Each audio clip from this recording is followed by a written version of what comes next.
Today, the government is adding a further 324 unique makes and models of assault-style firearms to the list of prohibited firearms in Canada.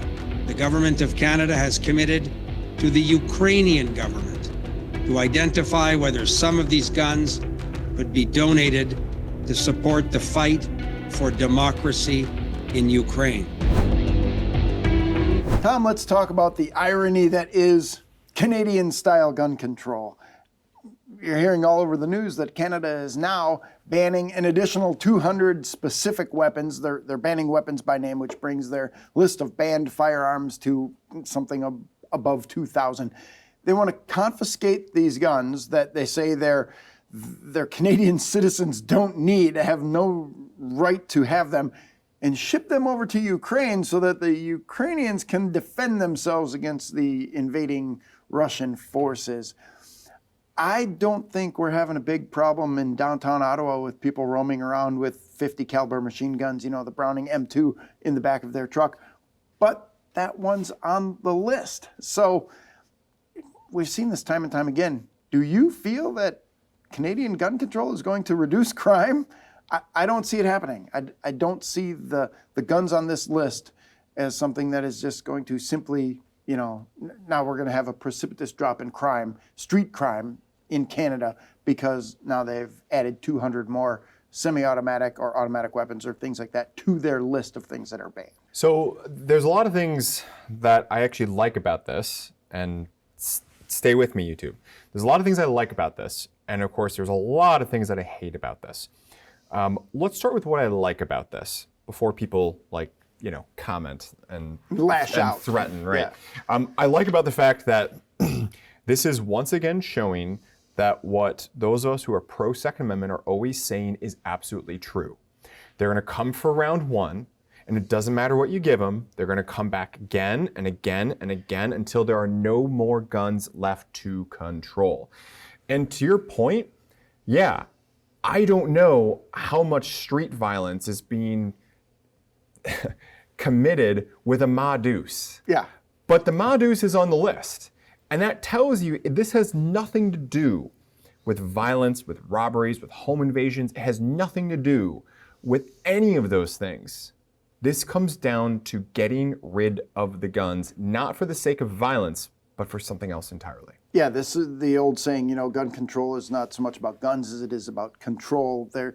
And it is, you're absolutely right. This is incremental. This is step 2 or step 3 or whatever step this is in the Canadian gun control model. And this is exactly why I'm thinking everybody who supports the Second Amendment in the United States needs to vehemently support it and stop the first step. Right. And we've had our own step 1 and step 2, National Yep. Firearms Act, Gun Control Act of 68, 1986 Gun Control Act. All of those things can be said to be those incremental steps being put in place.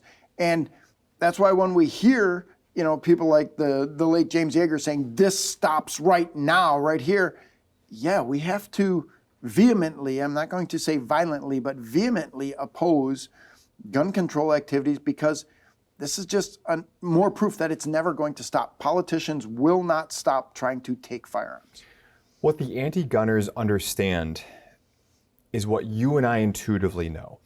And that's that the pro-Second Amendment crowd, and when I say pro-Second Amendment, that's a continuum of people like you and me who are out there pushing it, talking about it online and elsewhere, to people who don't have any political speech or expression outwardly about it, but they love to take their kids hunting, or they love to go hunting, or they love to be able to conceal carry on occasion, or maybe every day, who knows? But the point is that they are a participant in the 2A lifestyle one way or another, regardless of the level of depth. What we intuitively know is the fact that the 2A world is reasonably balkanized.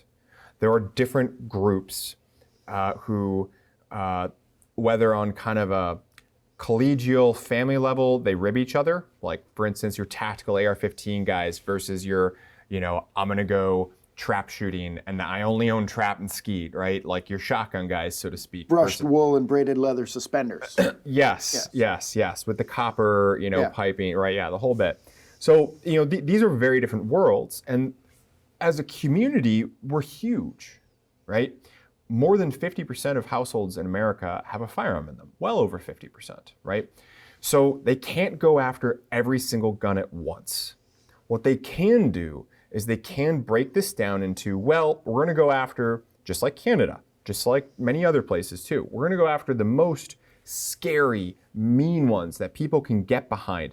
And then in order to back it up to show that this is absolutely military and no one should have them, we're gonna send them off to a war zone. We're gonna say that to just buttress this idea and build up the idea that no one needs this. These are war zone only guns, right? So I like how that's kind of tied in there. But this is the reason why, even if you're a shotgun guy, and I'm not bagging on shotgun guys. I spent weeks out in the forest chasing ruffed grouse and woodcock myself with my dogs. So like braided leather suspenders? No braided leather suspenders. No, I told you I wasn't going to borrow those from you again, right? But yeah, I mean, I love shotguns. I'm not against shotguns. I also love AR-15s, all right?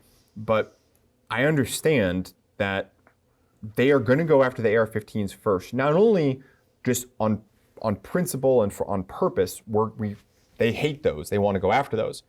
But what shotgun guys and other people need to understand is they hate your shotgun too. Right.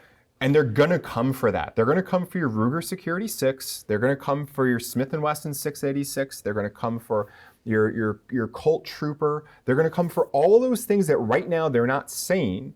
Because if you remember, if you go back far enough, they said, oh, we're never going to take away guns. They say that every election cycle. Yeah. We're never going to take away guns. We're never going to do this. We're never going to do that. And then they win an election, and then all of a sudden, oh, here comes the confiscation.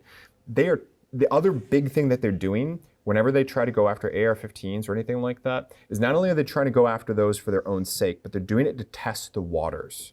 To see what they can take next. Right, because if they can get that, and there's not a lot of hoopla about it, that's the technical legal term, then the next cut will be deeper. Right. And there will be a next cut. And we hear it all the time. Well, we're taking these military weapons. These are military style weapons that should not be in the hands of civilians. Okay, so if they round up all of the AR-15s because they're military style weapons, then all of the Winchester Model 70s or Remington Model 700s, which are military grade sniper rifles capable of killing a human target at 800 yards, they're going to go after those. And I just had a discussion recently about the popularity of certain types of firearms, and it follows always the military trends.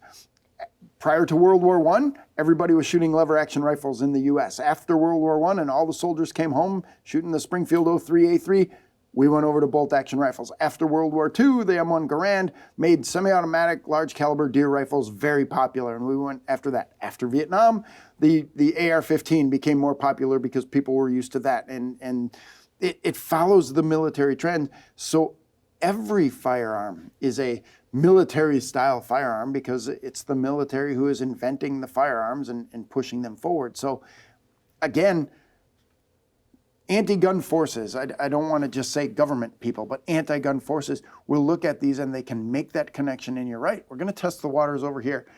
Get something that is a semi-automatic with a 30-round magazine, and if we can get that banned and confiscated and gone, what's the next thing we can do? And I see this happening in Canada under the guise of, we're going to reduce crime. We're doing this in response to, and this is a direct quote from a news story, we're doing this in response to previous mass shootings.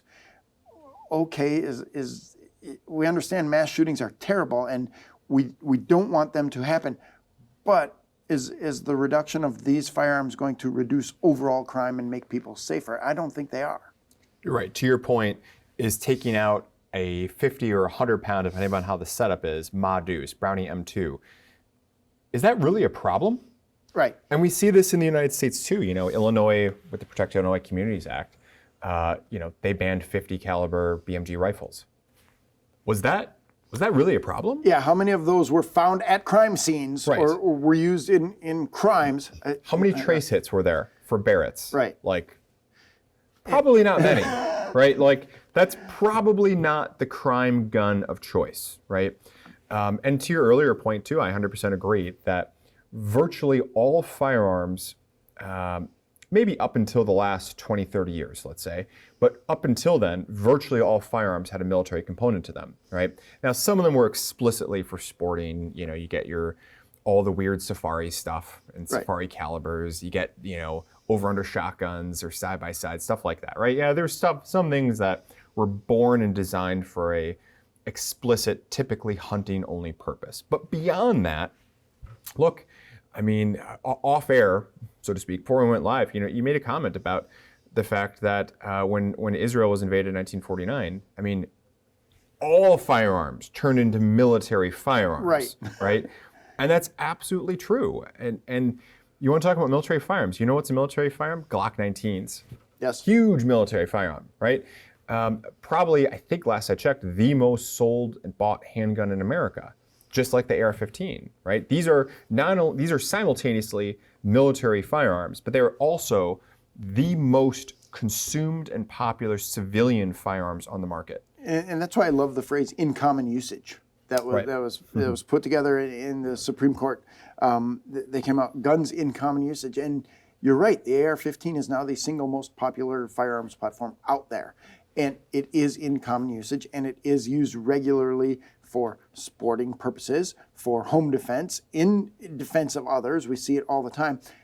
So, I don't know, I just don't follow the logic of this Canadian model of taking guns away that people shouldn't use to defend themselves and give them to other people who need them to defend themselves. And okay, well, yeah, Canada's not going to be attacked by someone like Russia, because the Russians would, quite frankly, have to get through the U.S., through Alaska, to get to Canada, and nobody else borders them. And honestly, what do we want from Canada? More lumber? It's maple syrup, there we hockey. Go. Yeah. I'm a big Habs fan, yeah. So I mean, like all these things roll in. So maybe they don't have to worry about external attack, but maybe they do have to worry about internal strife. Maybe they do have to worry about crime against families, things like that. People want to be able to defend themselves, and I believe they have the right to do that, and the Canadian government apparently does not. We can talk a whole bunch about the two different sides of the coin of the Second Amendment, about state-level violence versus individual-level violence, right?